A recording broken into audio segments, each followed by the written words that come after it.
Bonjour à toutes et à tous, c'est Pokéstrike, j'espère que vous allez bien, mais en tout cas ça va super. Aujourd'hui on se retrouve pour tous les trucs et astuces à savoir sur les chasses de Shiny dans Pokémon Soleil et Lune. Aujourd'hui dans Pokémon Soleil et Lune on recense 3 types de chasses, le Reset, la technique de Masuda et le SOS le plus utilisé. Bon, je vais d'abord aborder le Masuda et le Reset puisque j'ai moins de choses à dire. Pour ce qui est du Masuda, je vous conseille d'aller voir ma vidéo que j'ai fait qui était concentrée sur la méthode Masuda. Je vous mets le lien dans la description. Je n'ai pas grand chose à vous dire dessus, à part bonne chance et n'effectuer que cette méthode s'il en a besoin parce qu'elle est longue. Ensuite, le reset. Bon, le reset c'est très simple. En fait, il suffit de sauvegarder devant la cinématique où vous allez attraper ou que l'on va vous donner un Pokémon.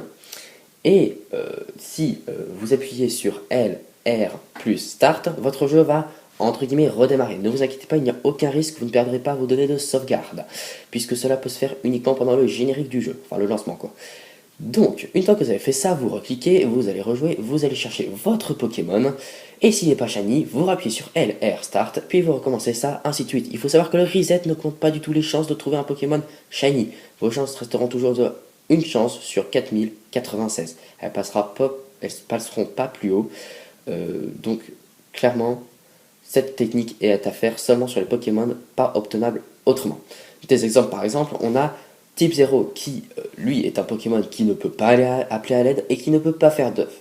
Donc clairement, on oublie la méthode SOS, la méthode Masuda, il n'est pas Shiny Lock, donc on peut faire la technique du reset et c'est le seul moyen de le trouver en Shiny. Je précise que certains Pokémon dans Soleil et Lune sont Shiny Lock, comme Solgaleo Lunala, tous les Pokémon Totem, mais aussi Necrozma et les Ultra Chimères.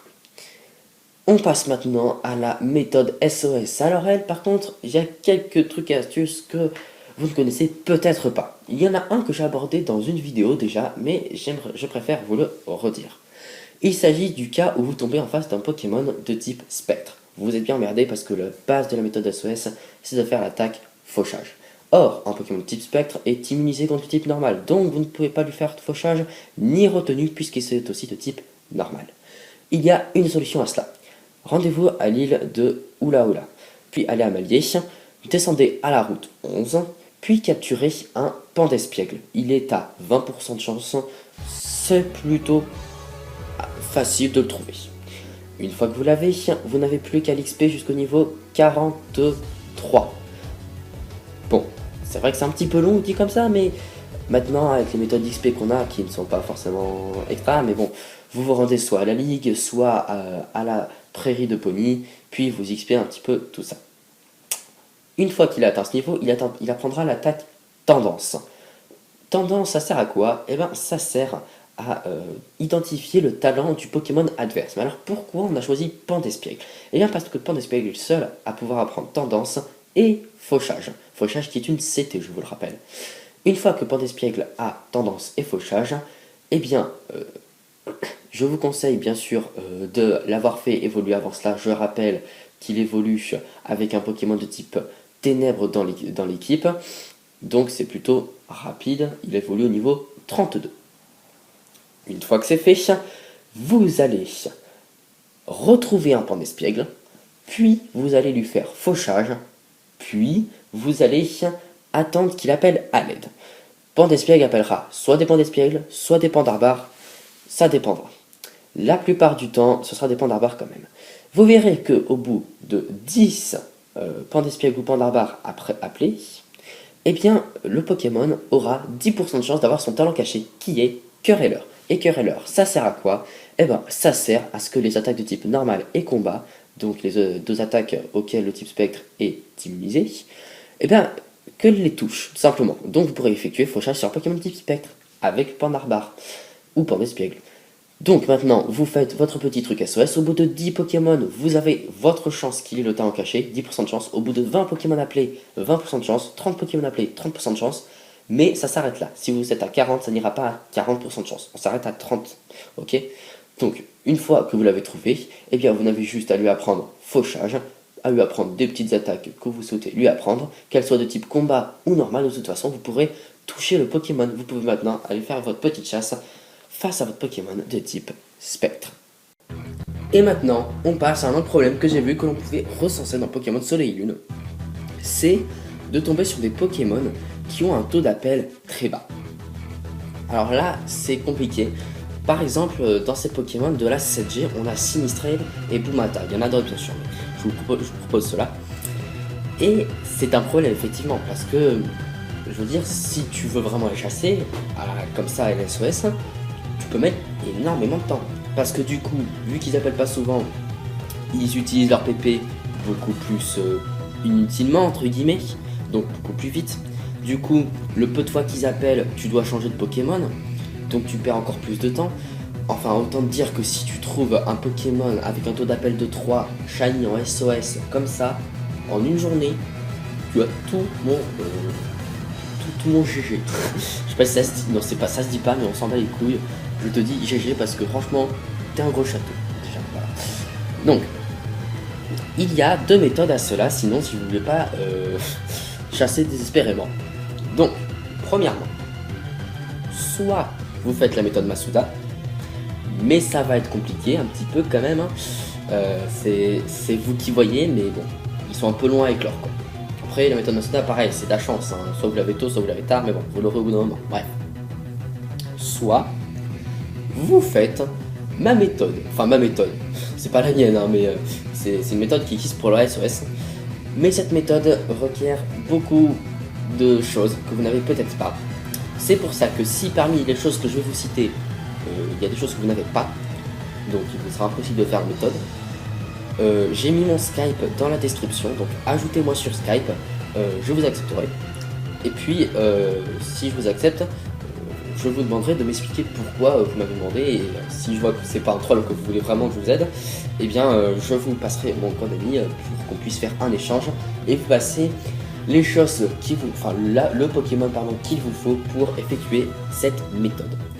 Pour ceux qui auront les choses, je précise, ce sont le jeu Pokémon X ou Y, le jeu Pokémon Rubis Omega ou Saphir Alpha, le jeu Pokémon Soleil ou Lune, et la Pokébank. Donc si vous avez les 4, c'est-à-dire Soleil et Lune, Rosa et XY et la Pokébank, c'est bon. Si vous en manque un, ça va pas être possible. Donc du coup à ce moment-là, contactez-moi sur Skype.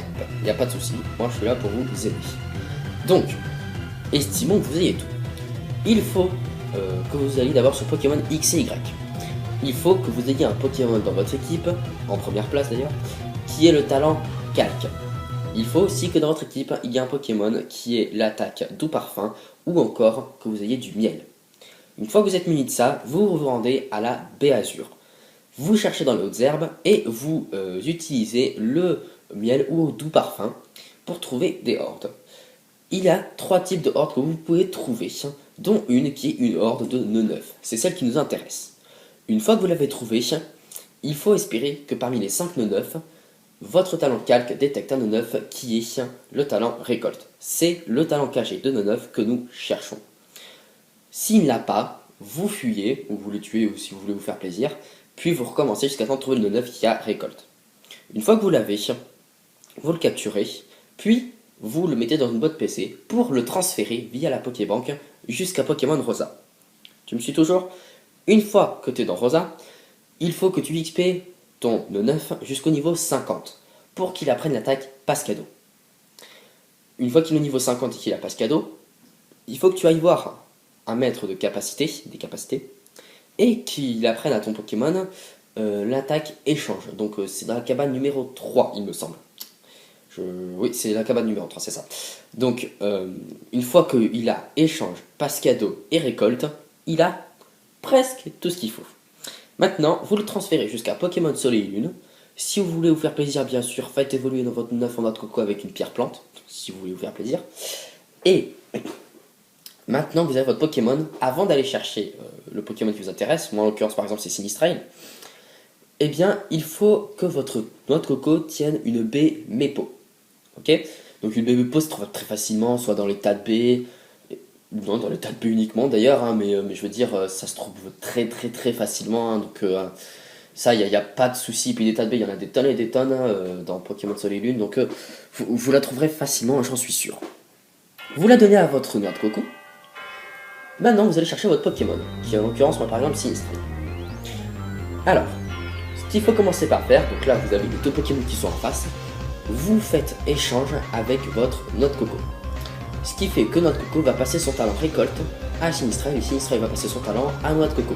Bon, nous on s'en bat les couilles d'avoir c'est le talent de Sinistray, par contre Sinistray qu'il est notre talent, ça c'est cool et ça va nous servir. Maintenant que Sinistray la récolte, vous utilisez l'attaque Passe Cadeau. Passe Cadeau va passer votre objet à Sinistray. Votre objet c'est quoi? Oui, c'est la bébé. Donc, vous commencez peut-être déjà à capter un peu qu'est-ce qui va se passer.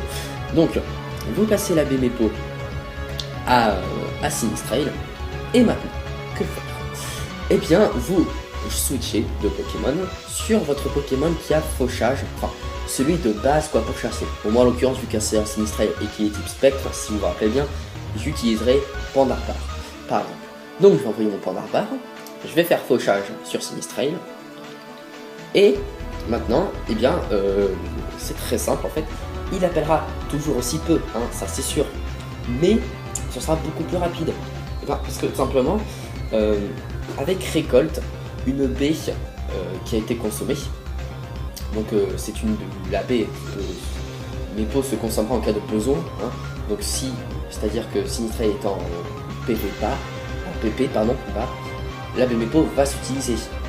Et elle a 50% de chance à chaque tour, donc une chance sur deux à chaque tour, de se remettre. C'est-à-dire que Sinistray en fait va pouvoir utiliser la bébé peau à l'infini. Parce que oui, 50% de chance c'est quand même beaucoup, c'est une chance sur deux.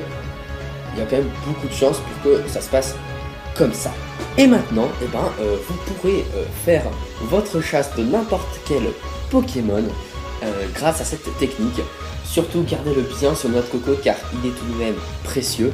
Et moi c'est pour ça que je vous dis que vous pouvez me contacter sur Skype parce que grâce à la Power Save, et bien tout simplement j'ai capturé mon propre No 9 bien sûr.